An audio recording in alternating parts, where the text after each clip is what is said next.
Hello friends, welcome back to my YouTube channel Toppers World. My name is Praveen Kumar and in today's video I am going to talk about various IELTS reading tips which can be very useful for the beginners as well as those students who are already in the process of their preparation.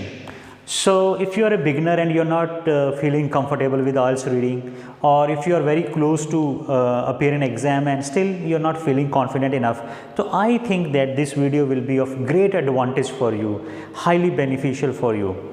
So in this video I'm going to talk about the passage order, how you should start your IELTS reading passages.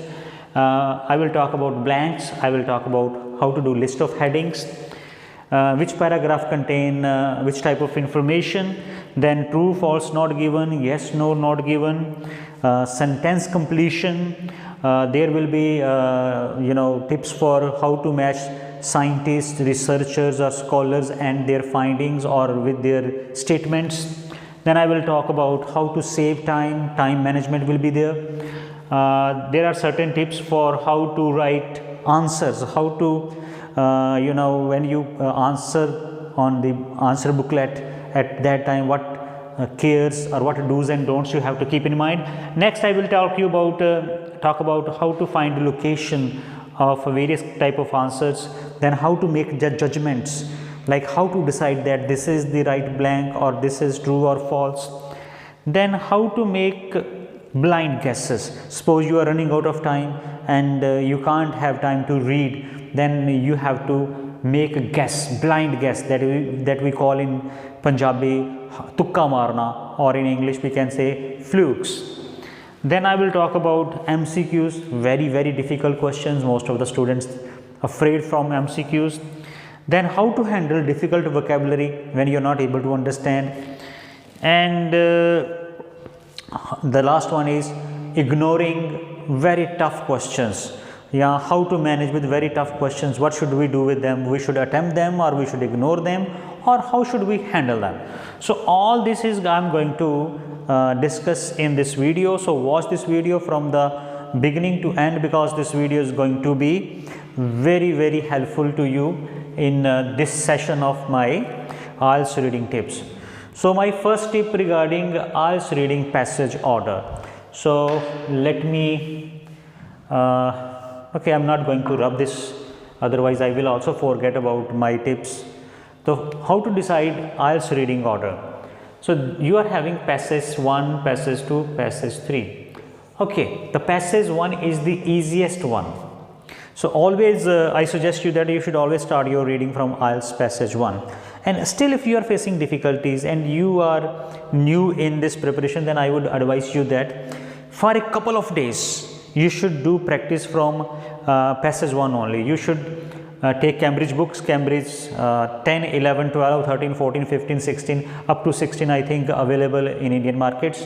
So you can start from the book number 10, read passage 1, test 1, passage 1, then test 2, passage 1, test 3, passage 1. You can do 3 passages in one day. You can do 3 passage 1, okay, in one day, and find out your progress, learn about difficult words. Try to do these passages slowly. In the beginning you need not to speed up your work. I have seen that the students in the beginning, they start reading at very high speed and they do not get understanding, and later on the scores do not improve. So in the beginning you have to be slow, try to do the things with understanding. Speed automatically goes up with the passage of time, with the passage of days, your speed of reading will increase. So for a couple of days, like it can be 7 days or 8 days, you should do passage 1 of 3 tests, 1, 2, 3, and then move to passage 2, and for a couple of days you should do passage 2 and then passage 3. You will find a remarkable improvement in your reading skills. Why?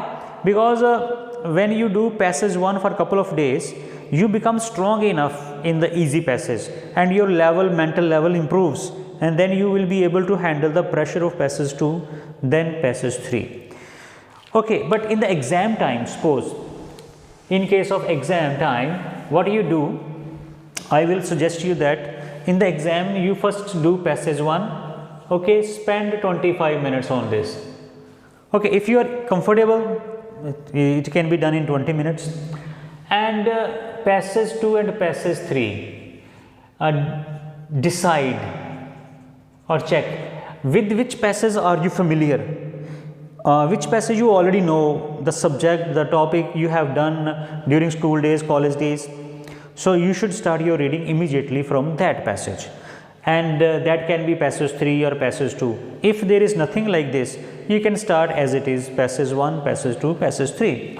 So spend more time on passage 1 because this is going to be very scoring for you. Usually passage 1 is having blanks and passage 3 also having blanks, and blanks are usually very scoring. So after deciding the order of the passage, next is blanks. So blanks are like in what is happening in these days. I am saying there are 7 to 8 blanks in passage 1 and 5-6 blanks are usually in passage 3. Okay, so what is happening? You are getting 12 to 14 blanks. So this is a big thing. Out of 14, if you are able to make 10 correct or 11 correct, you are very close to get your target score, as most of the students are 10+2 or senior secondary and they have to get 23. So if you are able to get 10, 11 correct out of 14 in blanks, in case of blanks, then I think it's not very difficult to achieve a target of 23 correct answers. So you can do that. And in case of attempting blanks, you need to keep in mind articles A and the check in the blanks if there is article A before the gap, and find that word in the passage which are followed by article A. Similarly, article N is usually before those words which are having vowel sound, like umbrella or like honest, elephant, such kind of. And similarly article the. So wherever there is a the written in the passage, to pick up those words from there and try to fill in the gap and try to get the understanding. Is it acceptable over there? And mostly there are synonyms written in the passage. So take care of those synonyms as well. So after attempting the blanks, then come the list of headings. So list of headings, usually they are in second passage, 6 to 7, sometimes 5, sometimes 6 headings are there. So what you need to do, you need to read the list of headings first. They are usually 7, 8 and passages are usually 5, like 6. Usually headings are more than the paragraphs. So read the headings first. This type of question, they are not in order. They can be like disordered, and you have to read the heading first, understand the meaning behind that sentence. Like for example, increasing cost of managing environment safety. So increasing cost of managing environment safety measures. So you have to look for that paragraph which talk about how to manage environment and increasing expenses. There will be a lot of figures like dollars, millions of dollars, billions of dollars, like this. So that paragraph will be matching with this one heading, like increasing cost. And sometimes there are paragraphs, sometimes headings are showing comparisons, like America produces more wheat than Australia.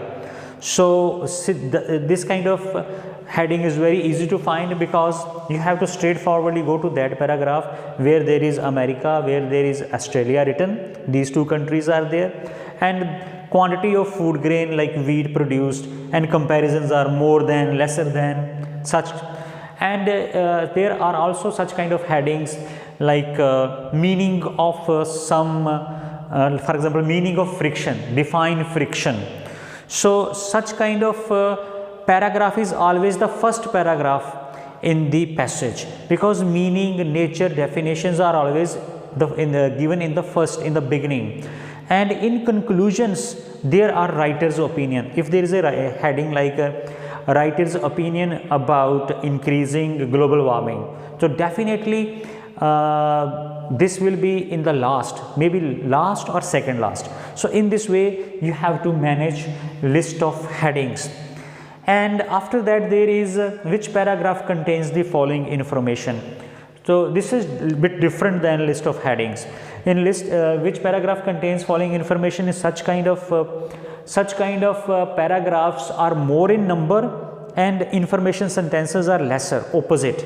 So again you have to read first information sentences and try to understand the meaning behind those sentences, then straight go to the paragraphs, read each paragraph quickly, first 3-4 lines, last 2-3 lines, and try to make any judgment about that, or try to find out the keywords, which paragraph contains those keywords or synonyms or parallel wording that is related to which paragraph contains the following information sentences.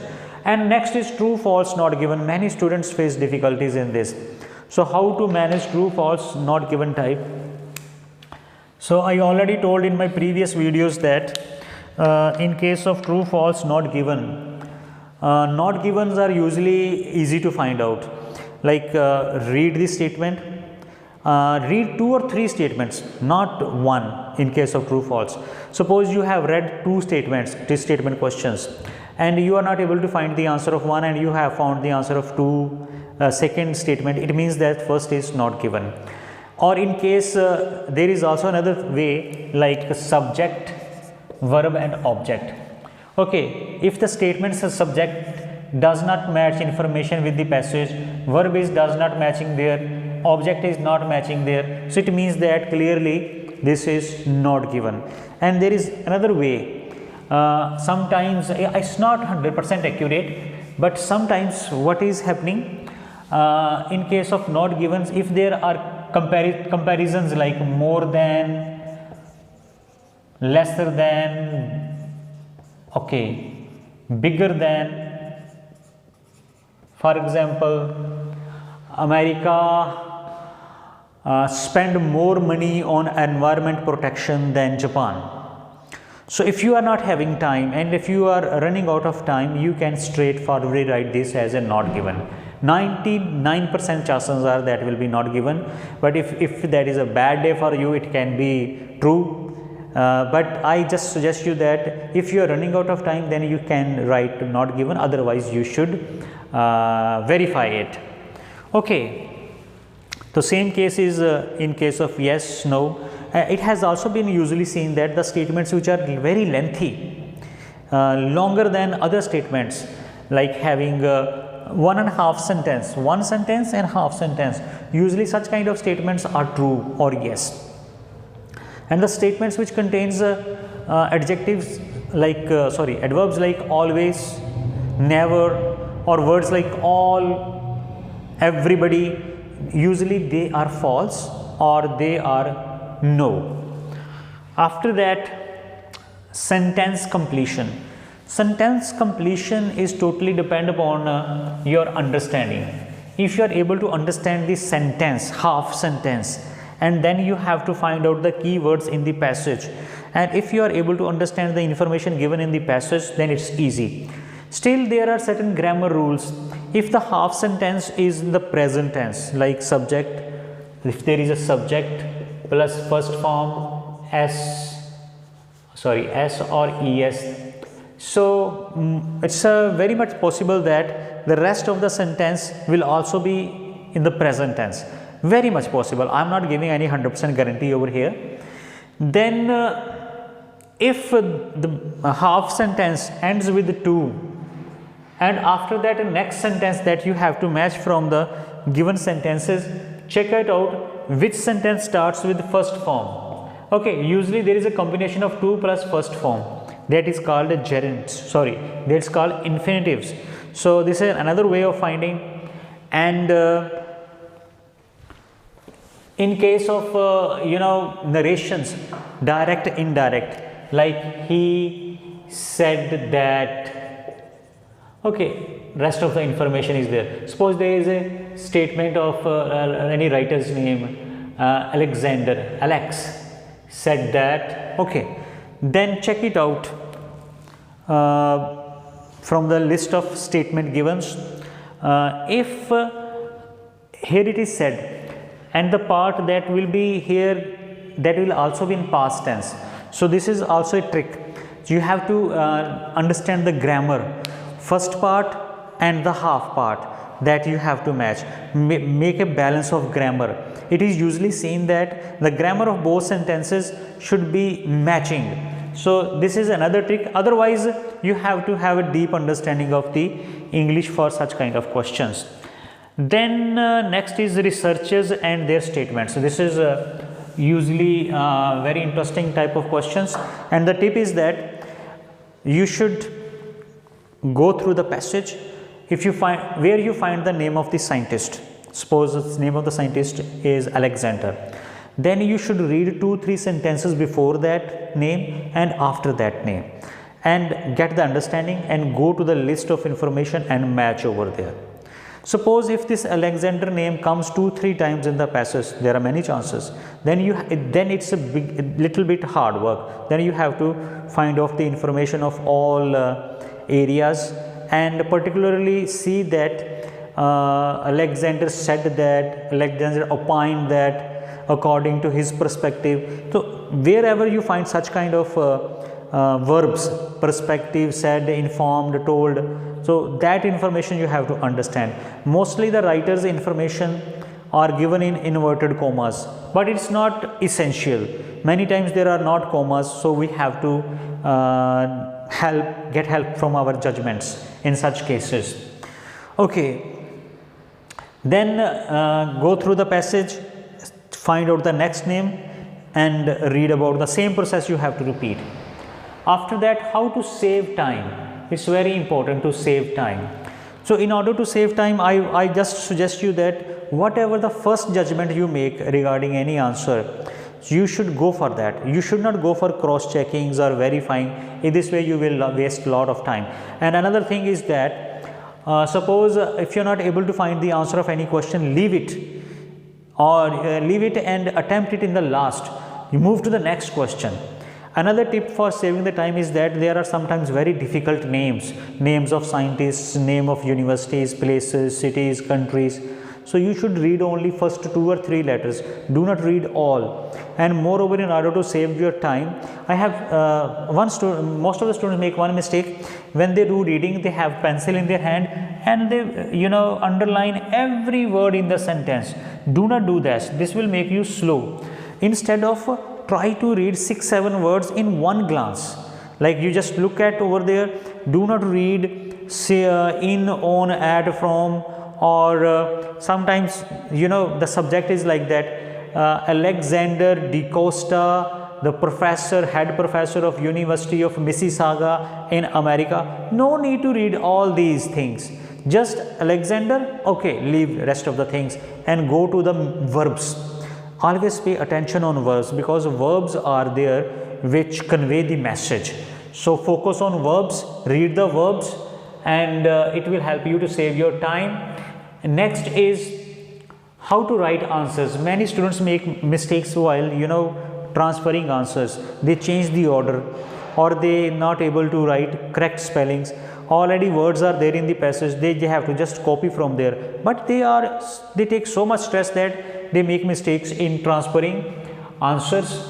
And when you write true, false, you should always write true, complete, full, yes, like this, not like this is wrong or this is wrong. You will not get marks for having written T for true and Y for yes. Similarly, always write full, not given. Okay, and in case of list of headings, matching list of headings, the students also make mistakes. What mistakes they do? They write for some 7th answer is 2 and they put lines like this. Never do this. You should write like this. Okay, 8th is 4. Okay, sometimes students write in this way, answer 8th is 4 or 4th. This is wrong. The Roman letters are there, so you are supposed to use the Roman counting over there. You cannot change that into alphabets or numerics. Okay, the next is How to find location? So locations, in case of blanks, you look for proper nouns like name of any building, museum, city, name of any person, or the dates are there, years are there. So if the question is having year, like in 1947 India got dash, so 1947 is a keyword. You can quickly find this keyword in the passage. Okay, so this is the way of finding the location. And after that, how to make the next is how to make best judgments. So friends, best judgment is always that which is your first judgment about any question. When you try to cross verify or think about it again, so you will make your first judgment wrong, and your second, third, or whatever, that correct answer become wrong answer. Many times I have seen that students say that, sir, first I wrote this, but later on I changed it, and now my answer is wrong. So what you have to do, whatever the first decision you take about any answer like blanks or MCQ, whatever, you should write that. Do not change it. It just wastage of time. After that, when to make blind guess, tukka. So I suggest you that in the beginning you should not make any blind guesses or flukes. You should do this when you are running out of time. You see that on the watch or clock there are 5 minutes left or 3 minutes left. In that case you have to make blind guesses. And how you should do that? In case of MCQs, you write B for all answers, or D. Mostly B or D are the right answers there. If there are 4 MCQs and you do all the 4 by guess, so you can write all the B or you can write all the D. But I personally say that you should write all the B for boy. So chances are that out of 4, at least 1 you will make correct. Otherwise, that can be totally waste. So again, in case of true false not given, if you are running out of time, you can write all the trues, you can write all the false, because if there are 6 or 7 true false, 3 true or 3 false, normally it is there. But as I already told you that for longer sentences you can write true or yes. If there are words like always, nevertheless, or always, everyone, everywhere, then write false or no. And for not given, I already told that if there are comparisons you can write not given. In case of MCQs, what I would like to suggest you that you should attempt MCQs in last. If you have time, you can do reading. You read the question. Do not read the statements, options. Do not read the options, just read the question statement, go to the passage, find the location over there, find the answer, whatever information is there, store that information in your mind, come back, match that information with the options. So this is the best way to find the MCQs. Otherwise, if you don't have time, then I already suggest you that you can put all the B in MCQs. Difficult vocabulary. Most of the students get stuck in reading, sir, what is the meaning of this word? And it has been seen that the difficult words have nothing to do with your answer. They are just over there to puzzle you, waste your time, make you confused. So ignore the difficult words. Even when we do reading, there are many difficult words, but we ignore them. Even we do not know the meanings, but still we are able to find the answer. So you just ignore the tough words. Do not bother about them. And the last one is ignore very tough questions. Everybody has their plus points and weaknesses. Some students are very good in true false, but they are very poor in MCQs. Some can do MCQs very comfortably, but they are not able to match the scientist or researcher with their statements. So we all have certain weaknesses. So whatever the questions are there, in your practice time you have found that you are not able to do them well. So ignore those questions. Let them do by guesswork, by flukes, by tukka method in the end. So first you pay attention towards those questions which you can easily do. Like for example, what I suggest you that you should always do blanks first. Means that will make you make your yourself very safe and secure in case of getting your ban. And one more important type of question that I forgot to mention over here, and sometimes this type of questions come in the reading, like there are 4 or 5 questions, okay, and it is mentioned that write in any order. Answer can be write in any order.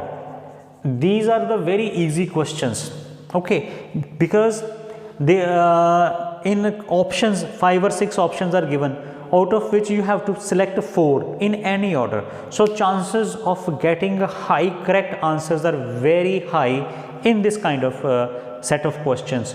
Or sometimes there are words and it is mentioned that you can write in any order. So never ignore such questions. Whenever you find such kind of questions anywhere in the passage, do them first, because they are very, very easy to do. So okay guys, enough tips I have given, and I did my best that you should take advantage of these tips and appear in your exam confidently with all the weapons of tips that I have shared with you. So thank you for watching this video.